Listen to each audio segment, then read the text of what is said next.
आइए देखते हैं चैप्टर 5 रोजगार एवं सेवाएं का PYQ 2011 से 25 तक का PYQ।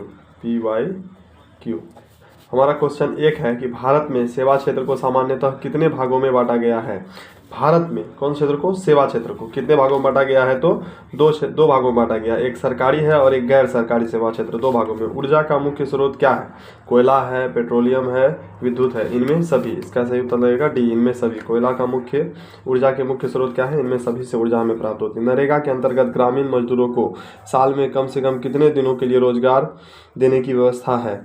नरेगा के अंतर्गत ग्रामीण मजदूरों को कम से कम 100 दिनों की रोजगार देने की गारंटी देता है हमें नरेगा, जिसका नाम बदल के अब मनरेगा कर दिया गया। अंतर्राष्ट्रीय श्रमिक संगठन की स्थापना कब हुई थी, तो इसकी स्थापना हुई थी 1919 में। अंतर्राष्ट्रीय श्रमिक संगठन की स्थापना 1919 में हुई थी। मानव पूंजी के प्रमुख घटक हैं ज्ञान है, कौशल है, अनुभव है, इनमें सभी हो जाएगा इसका आंसर डी।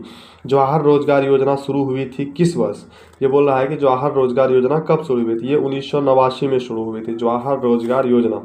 इनमें कौन आर्थिक विकास क्षेत्र से संबंधित नहीं है, आर्थिक विकास क्षेत्र से संबंधित नहीं है। इसके 3 भाग होते हैं बाबू आर्थिक विकास के लिए। पहला कृषि, प्राथमिक, द्वितीयक, तृतीयक, कृषि या उद्योग या सेवा, ये तीनों है नहीं है संबंधित, तो ये सरकारी होगा डी।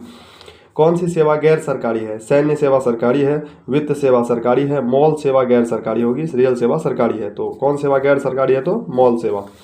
आर्थिक विकास संबंधित है परिणात्मक परिवर्तन से और गुणात्मक परिवर्तन से, या दोनों से, तो इसका आंसर हो जाएगा बाबू सी, दोनों से। आर्थिक विकास संबंधित है दोनों से।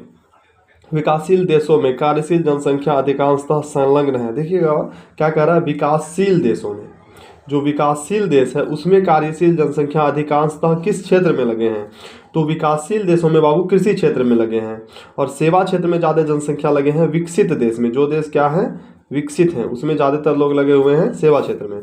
नरेगा कार्यक्रम के नाम के साथ किस व्यक्ति का नाम जोड़ा गया है, तो पहले जान रहे हैं आप लोग, नरेगा को क्या किया गया, मनरेगा। मनरेगा में मौ से जोड़ा गया महात्मा गांधी, महात्मा गांधी जी को जोड़ा गया था। इसके बारे में आप लोग जान रहे होंगे। इसका 2 फरवरी 2006 को इसकी स्थापना हुई थी और 2 अक्टूबर 2009 को। अगला क्वेश्चन हमारा 12 नंबर, निम्न में से कौन आर्थिक आधारभूत संरचना का घटक है, तो आर्थिक आधारभूत संरचना का घटक हमारा हो जाएगा वित्त, हमारा आर्थिक आधारभूत संरचना का घटक है। शिक्षा आर्थिक गैर आर्थिक आधारभूत संरचना है, स्वास्थ्य गैर आर्थिक आधारभूत संरचना है, और ये नागरिक सेवाएं गैर आर्थिक आधारभूत संरचना। लास्ट में हम आपको बता देंगे आर्थिक और गैर आर्थिक में 100% अंतर समझ जाइएगा। मानवीय पूंजी निर्माण का मुख्य घटक क्या है, तो स्वास्थ्य सेवा है, आवास है, शिक्षा एवं प्रशिक्षण है। इन सभी को मिला करके हमारा किसका निर्माण होता है, तो मानवीय पूंजी का निर्माण होता है। आइए आगे देखते हैं, निम्न में से कौन सा पिछड़ा राज्य है, तो राज्य की तुलना में कौन सा चारों में हमारा पिछड़ा राज्य है, पंजाब, हरियाणा है, महाराष्ट्र है और बिहार है। ऑप्शन के मुताबिक बाबू बिहार जाएगा, बिहार हमारा पिछड़ा राज्य है। आर्थिक क्रियाओं का क्या उद्देश्य है, मनोरंजन करना, समाज सेवा करना, परोपकार करना या जीविकोपार्जन करना, तो आर्थिक क्रियाओं का उद्देश्य जो है हमारा हो जाएगा जीविकोपार्जन। जीविकोपार्जन मतलब जीवन जीने के लिए कहा जाता है इसको, जीविकोपार्जन। चलिए, भारत में सकल घरेलू उत्पाद में किस क्षेत्र का योगदान सर्वाधिक है, किसमें बाबू बोल रहा है, सकल घरेलू उत्पाद यानी कि हमारा GDP में सर्वाधिक योगदान किस क्षेत्र का है, तो हमारा सेवा क्षेत्र का सर्वाधिक योगदान है। सबसे लोग ज़्यादा किस क्षेत्र में लगे हुए हैं, तो कृषि क्षेत्र में, लेकिन सबसे ज़्यादा पैसा हमको आता है GDP में तो सेवा क्षेत्र से। छिपी बेरोजगारी पाई जाती है सेवा में नहीं, औद्योगिक में नहीं, कृषि क्षेत्र में पाई जाती है। कृषि में कैसी बेरोजगारी पाई जाती है, 2 तरह की, एक होता है छिपी बेरोजगारी और एक होता है बाबू मौसमी बेरोजगारी। मौसमी बेरोजगारी दोनों पाई जाती है कृषि क्षेत्र में। आइए अगला देखते हैं, वस्तुओं एवं सेवाओं को अपने उपयोग के लिए कौन खरीदता है, सेवा प्रदाता नहीं, उत्पादक नहीं, उपभोक्ता खरीदता है, दुकानदार भी नहीं खरीदता है। देखिए क्या करें, वस्तु और सेवाओं को किसके लिए, उपयोग के लिए कौन खरीदता है, तो उपभोक्ता खरीदता है, उपयोग करने के लिए खरीदता है उपभोक्ता। निम्न में कौन गैर आर्थिक आधारभूत संरचना का अंग है, ऊर्जा, शिक्षा, यातायात या संचार। यहाँ देखिए क्या बोला है, गैर आर्थिक आधारभूत संरचना, तो इसका हो जाएगा शिक्षा। ऊर्जा आर्थिक है, यातायात आर्थिक है, संचार भी आर्थिक है, गैर आर्थिक में आ जाएगा हमारा शिक्षा। मनरेगा कार्यक्रम की शुरुआत किस राज्य से हुई थी, बहुत अच्छा क्वेश्चन है ये, एग्जाम में आने की प्रबल संभावना। मनरेगा की शुरुआत जो हुई थी आंध्र प्रदेश से हुई थी।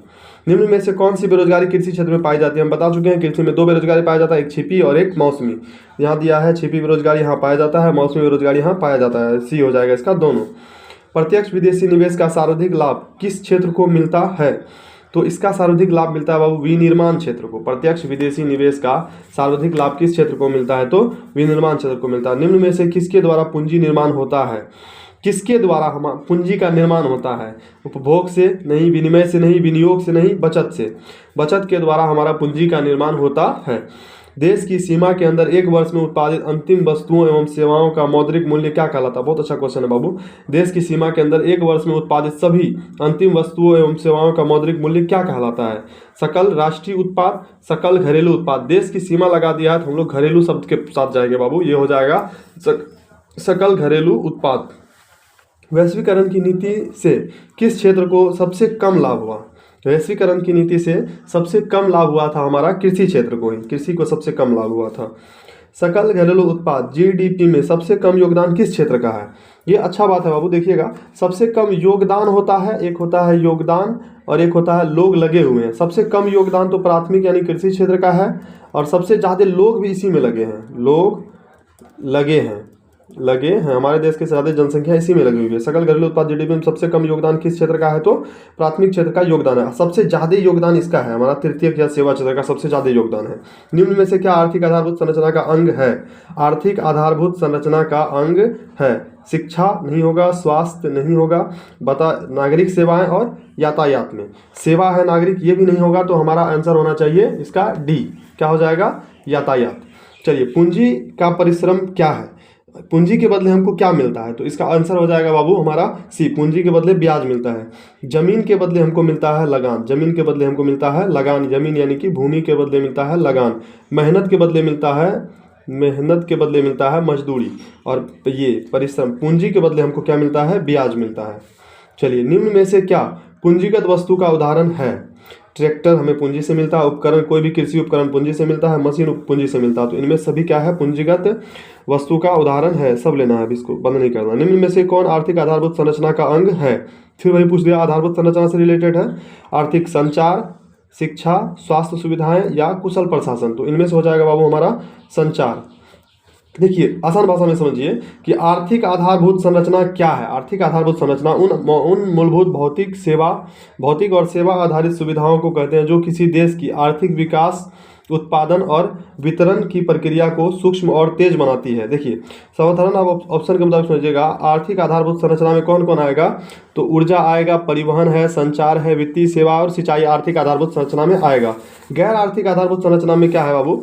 वे सामाजिक और मानवीय सेवाएं जो प्रत्यक्ष लाभ के बजाय, बहुत अच्छा बात है, वे सामाजिक और मानवीय सेवाएं जो प्रत्यक्ष लाभ के बजाय जीवन स्तर, स्वास्थ्य और शिक्षा में सुधार करने में अप्रत्यक्ष रूप से आर्थिक विकास में सहायक होते हैं। किस किस में बाबू? जीवन स्तर, स्वास्थ्य और शिक्षा के सुधार में अप्रत्यक्ष रूप से आर्थिक विकास में सहायक होते हैं। ये हमारा होता है गैर आर्थिक आधारभूत संरचना।